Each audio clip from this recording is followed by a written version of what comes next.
yung isang senador na sinabi niya, binasa niya at ipinagkatiwala na lamang niya sa kanyang mga staff na punan yung blanco.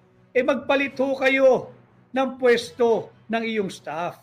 I-demote mo yung sarili mo at yung staff mo na nagbabantay ng Bicameral Conference Committee report na dapat trabaho mo, i-promote mo.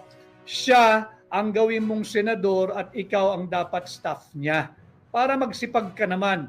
Kaya ka na riyan, binabayaran ka, sumasahod ka mula sa kaban ng bayan, mula sa buwis na binabayad ng mamamayang Pilipino para gampanan mo ang trabaho mo. Hindi ka kasi pwedeng tugis ka lang ng tugis doon sa issue ng Pogo. Wala ho tayong pakialam diyan sa kaso ni Alice Guo. At tandaan ho nyo, yung mayor ng Bamban, lahat po yan siniyasat nila, pati nga yung birth certificate napakasela nila sa dokumento pati passport, pati sa kung saan nag-aral, anong eskwelahan ng elementarya, sinong kaklase mo, bakit itong budget hindi mo binasa? Akala ko ba ganyang kakasinop bilang mambabatas? Yan yung imaeng pinoproject mo. Bakit dito sa 6.32 trillion budget, tila nabulag ka?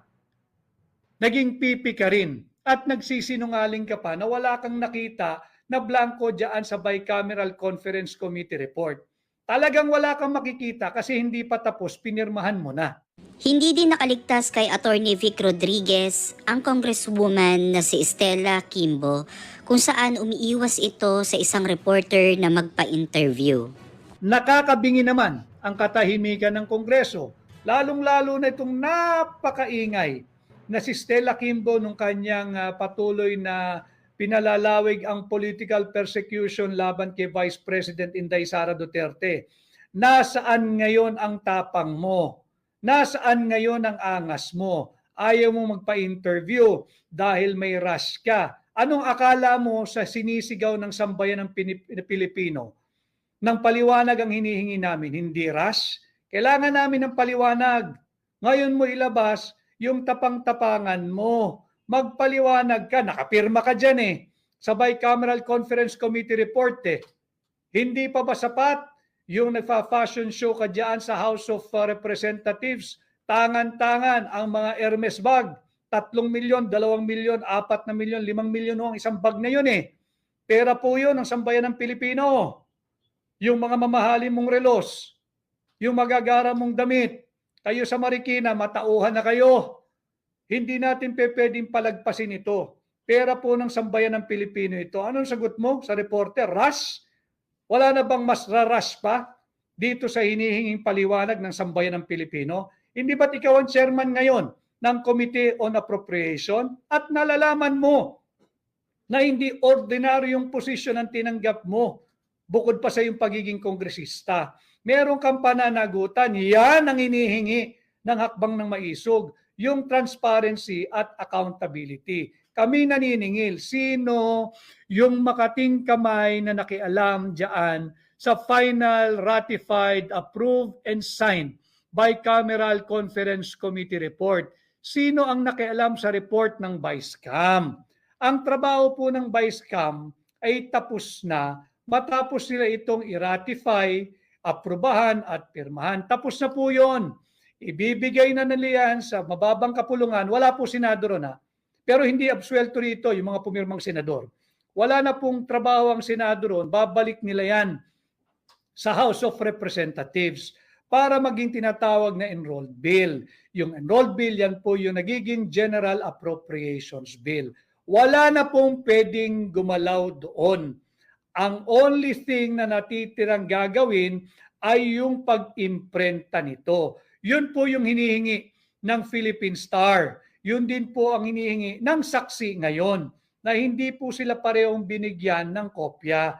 Sabi naman sa saksi ngayon, yung pahayagan, kinakailangan daw ng humingi ng pahintulot muna sa tanggapan ni Martin Romualdez. Yan po ay suppression ng public document. Kaya nga dito may nagaganap na napakalawak, napakalaking cover-up. Kinakailangan malaman po nyo ito nang hindi po tayo patuloy na binubudol ng administrasyon ni Bongbong Marcos. kopya ng General Appropriation. At ito na nga po yung nagiging napakainit na usapin ng unconstitutionality sapagkat kailangan malaman po natin sino yung makating kamay na nagpuno ng mga blanco doon sa Bicameral Conference Committee report. Po na discovery ni Congressman Sid Ungab. Si Congressman Sid Ungab po ang ating dapat pasalamatan. Siya po ang nakadiscovery nito. Hindi po talaga biro. Seryosong kaso po ito. This is a falsification of legislative document. Criminal po ang ginawa nila. Hindi po tayo titigil hanggat hindi natin sila napapanagod. Ilabas po nila ang kopya ng enrolled bill. Dahil dito natin makikita yung pagkakaiba-iba ng figures. Meron pong nag-request at ito po'y nasa social media na rin. Banggitin ko lang po yung Philippine Star online.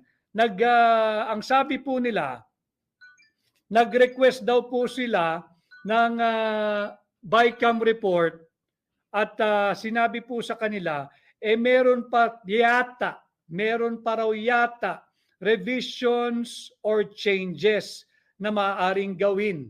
Bawal po iyan. Another count, another round of falsification of legislative document. Hindi po pwedeng magkakaroon pa ng revision or changes diyan sa kopya ng BICAM report. Tapos na po iyan. Pirmado na po iyan. Batas na nga eh. Ito na nga yung inilalaban ng Malacanang na wala raw blanco sa GAA. Wala naman talaga nagsabing may blanco sa GAA. Ang ating hinahanap at pinapanagot, sino nagpuno ng mga blanco doon sa Bicameral Conference Committee report na aprobado, ratipikado at pirmado ng mga senador at ng mga mambabatas na bahagi ng BICAM Conference Committee. Hudas kamay sila. Tama po yun, naghuhudas kamay ang mga hudas. All along, totoo talaga ang sinasabi ni VP Inday. Tama po yung sabi ni Vice President Inday Sara. Hindi po talaga marunong maging Pangulo at hindi alam ang gagawin. 28 na blanco po doon sa Bicameral Conference Committee report. Yan po, pag total po nyo yan, daang-daang bilyong piso po ang hindi nila masagot. Humingi po ng kopya ang Philippine Star base po sa kanilang online report. Tinanggihan sila ng Kongreso o ng mababang kapulungan na mabigyan ng kopya ng enrolled bill. Humingi rin po ang saksi ngayon na pahayagan ng kopya sa Kongreso, sumulat sila, official, may tatak na na-receive. Tinanggihan din po sila at magpapaalam pa raw sa opisina ni Martin Romualdez kung pwedeng magbigay. Ito ay malakihan at tahasang cover-up sapagkat meron pong mananagot dito. Meron pong dapat makulong dito. Yung mga makakatiang kamay na pinakialaman ang pera ng taong bayan. Alam ho ninyo, pag natapos na po, napirmahan, na aprubahan, ratified and signed yung Bicameral Conference Committee report, there is nothing else to be done except itatransmit na yan para maging enrolled bill. At pag enrolled bill, yan na po yung tinatawag na General Appropriations Bill. Ang tanging natitirang activity o gagawin na lamang po ay ang pag-iimprenta nito. Bawal nang galawin kahit anong line item, bawal nang galawin kahit anong halaga ng kahit na sino man dahil tapos na po yung budget process. At kung sino man yung may makating kamay na nakialam dyan, guilty po iyon, mananagot sa kasong crime against public interest, specifically Article 170 of the Revised Penal Code, yung tinatawag po nating falsification of legislative document. Paano po nagkakaroon ng falsification of legislative document? Unang-una ho, dapat merong bill. Meron po itong tinatawag nating General Appropriations Bill. Pangalawa, merong nag-alter o nakialam. Merong nagbago ng mga line items, ng mga item for appropriation, pati yung halaga ng allocated budget o ng appropriated budget. Pangatlo, yung gumalaw, yung makakating kamay, pwede po siyang babae, pwede siyang lalaki, pwede po silang grupo, kaya po natin inaalam, ay mga walang authority na galawin yung halagang yan. Wala na po, kahit kongresista ka pa, kahit senador ka pa, wala ka ng authority kasi tapos na ho. Pirmado na eh.